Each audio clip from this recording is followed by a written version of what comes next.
शांति। 15 अगस्त को हमारा भारत देश स्वतंत्र हुआ था।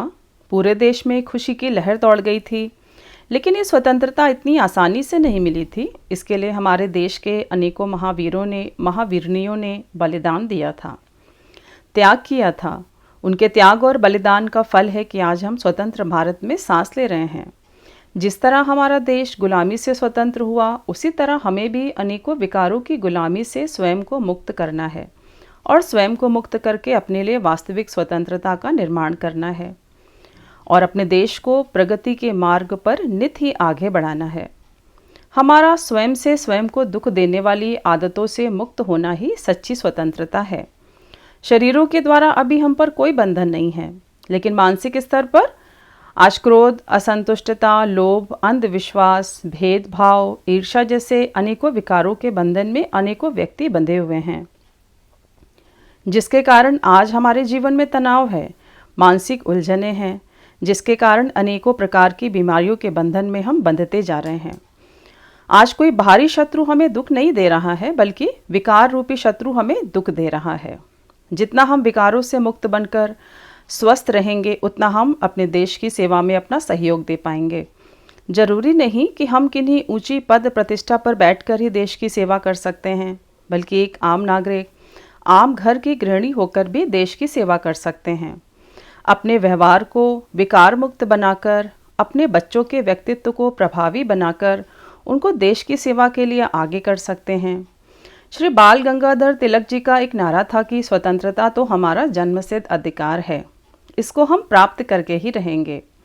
हम भी इसको अपने जीवन का नारा बनाएं और अपनी सुख, शांति, प्रेम की सच्ची मानसिक स्वतंत्रता को हम प्राप्त करके ही रहें, क्योंकि ईश्वरीय संतान होने के नाते सुख, शांति, प्रेम, आनंद पर तो हमारा जन्मसिद्ध अधिकार है।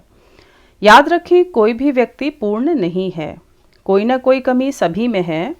इसलिए हम दूसरों की कमियों को देखने की बजाय स्वयं को देखें, दूसरों के दोष देखने की बजाय खुद के ही दोष देखें।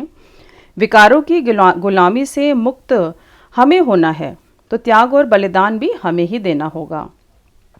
अपने और अपने देश के विकास के लिए क्रोध मुक्त बने, लोभ मुक्त बने, तनाव मुक्त बने। जो भी कर्म करें सेवा के भाव से करें, चाहे वो घर के हो या बाहर के।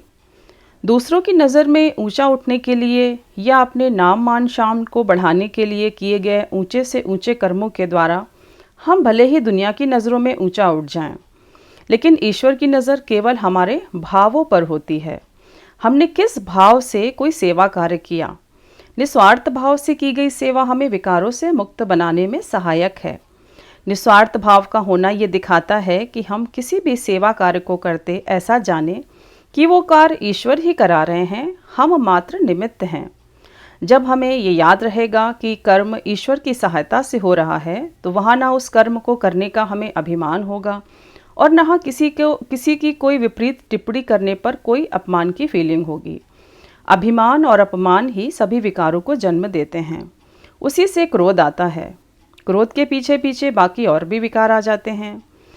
जितना हम अभिमान और अपमान से मुक्त होंगे, उतना शांति की शक्ति का विकास होगा, और जितना शांति की शक्ति का विकास होगा, हम आत्मनिर्भर बनकर अपने देश के लिए अनेकों श्रेष्ठ कर्म कर पाएंगे। देश की तरक्की के लिए केवल योग्यता की ही ज़रूरत नहीं है, बल्कि आत्मशक्ति की भी ज़रूरत है। आज पूरे विश्व में शांति की आवश्यकता है। यदि एक एक व्यक्ति अपने सुधार की जिम्मेदारी, अपने विकारों से स्वतंत्र होने की जिम्मेदारी स्वयं ले ले, तो देश के साथ संपूर्ण विश्व का शुभ परिवर्तन निश्चित है। स्वयं के विकारों की स्वतंत्रता ही सच्ची स्वतंत्रता है। हमारे स्व परिवर्तन से ही विश्व का परिवर्तन होगा। किसी की दृष्टि वृत्ति कैसी भी हो, हमारी दृष्टि वृत्ति शुभ कामना, शुभ भावना से पूर्ण हो। कल्याणकारी ईश्वर की संतान की दृष्टि सदा कल्याणकारी ही होनी चाहिए। यदि चारों ओर हरा हरा देखना हो, तो हम चारों ओर को हरा नहीं बना सकते हैं, लेकिन एक हरा चश्मा लगाकर चारों ओर हरा जरूर देख सकते हैं। वैसे ही हम अपने लिए ज्ञान के तीसरे नेत्र से स्वयं को और दूसरों को देखें, जिससे कि हम पाएंगे कि हम सब एक ही पिता की संतान हैं, जिससे हमें दूसरों को माफ़ करना आसान हो जाएगा। अभिमान, अपमान, क्रोध से मुक्त होना आसान हो जाएगा। ऐसी दृष्टि हमारी सृष्टि को सुखद बना देगी। जब हम बदलेंगे तभी दूसरों को भी बदलने में सहायता मिलेगी। तभी एक एक व्यक्ति विषय विकारों से मुक्त होकर सच्ची स्वतंत्रता प्राप्त कर सच्ची आज़ादी का अनुभव कर पाएगा। तो आज से हम बुरी आदतों की गुलामी से मुक्त होने की दृढ़ प्रतिज्ञा करें। अपने मन, बुद्धि और संस्कारों पर विजय प्राप्त करें। अपने स्वराज्य, सुख, शांति को सदा के लिए प्राप्त करें और अपने जन्मसिद्ध अधिकार के अधिकारी बनकर अपने सत्युग का निर्माण करें। ओम शांति।